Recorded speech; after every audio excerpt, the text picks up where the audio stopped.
नमस्कार, मी कोमल. तर आज आम्ही लाँग ड्राईव्हला चाललोय. म्हणजेच आम्ही एका देवदर्शनाला चाललो आणि असं बोलतात ना, की जोपर्यंत देवाचं आपल्याला बोलवणं येत नाही, तोपर्यंत आपण जात नाही. तर आज मला एकविरा आईचं बोलवणं आलंय. खूप खूप टाईमापासून इच्छा होती जायची आणि आज आम्ही जाणार आहोत. तर स्टे ट्यून. माझ्यासोबत कंटिन्यू राहा. तर मी पुढे काय होतंय, आम्ही कसे चाललोय, ते सर्व त्यात मी व्हिडिओमध्ये सांगेन. Bye bye. गणपती बाप्पा. सकाळचे 5:30 वाजलेत आणि आम्ही आमच्या ग्रुपची वेट करतोय. ते लोक येतीलच 5 मिनिटात. फायनली आमचा ग्रुप आलेला आहे आणि आम्ही खूप एक्सायटेड आहोत एकविरा आईच्या दर्शनासाठी. तर आज आम्ही लोणावळ्याला बाईकने जात आहोत सर्व आणि माझा फर्स्ट एक्सपिरियन्स आहे. मी आज फर्स्ट टाईम लाँग ड्राईव्हला जाते, ते सुद्धा अथर्वला घेऊन. तर बघूया पुढे काय होतंय.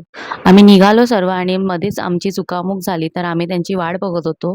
तर सर्व आले आहेत आणि आम्ही परत आमच्या डेस्टिनेशनसाठी निघालो आहोत. जाता-जाता आम्हाला मध्येच भूक लागली आणि आम्ही ठरवलं ब्रेक घ्यायचा.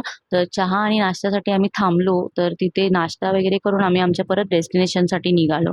जाताना इतकं छान वातावरण होतं, की सूर्याची ती किरणं, थंडगार वारा, इतकं सुंदर वाटत होतं ना ते क्लायमेट बघून. आणि हां, रस्त्याला अजिबात खड्डे नव्हते. खूप चांगला रस्ता होता.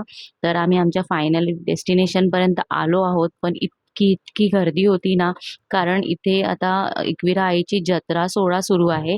तर खूप गर्दी होती, प्रचंड गर्दी आणि त्यामुळे आम्हाला व्यवस्थित बोलतात ना, दर्शनही घेता नाही आलं. हल्ली कुठेही आपण गेलो तर तिथे पे एंड पार्किंग असतं, पण इथे बाईकचे चार्जेस नव्हते. आम्ही बाईक पार्किंग करून डायरेक्ट ओटी घेतली आणि निघालो. इतकी गर्दी होती त्यामुळे आम्हाला चढायला पण वेळ गेला आणि इथे पायऱ्या एवढ्या रिस्की आहेत, की आपल्याला सांभाळून चढावं लागतं. तर फायनली आम्ही मंदिराजवळ पोहोचलो. पण इतकी गर्दी असल्यामुळे एवढी लाईन होती, की आम्हाला 1.5 ते 2 तास लागला आम्हाला दर्शन घ्यायला. ज्यांना शिड्या चढता येत नाही ते लोकं रोपने सुद्धा येऊ शकतात.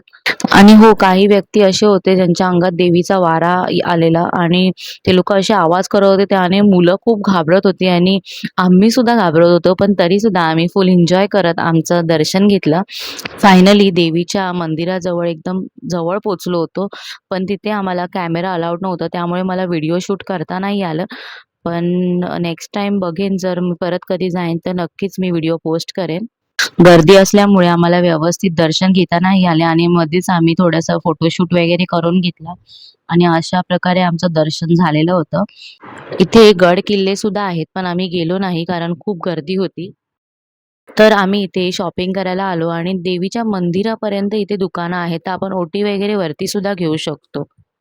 शॉपिंग झाल्यावर आम्ही घरी जाण्यासाठी निघालो. वाटेत आम्हाला एक सुंदर मंदिर दिसलं आणि तिथे आम्ही जाणार होतो, पण काही कारणासाठी आम्हाला जाता नाही आलं.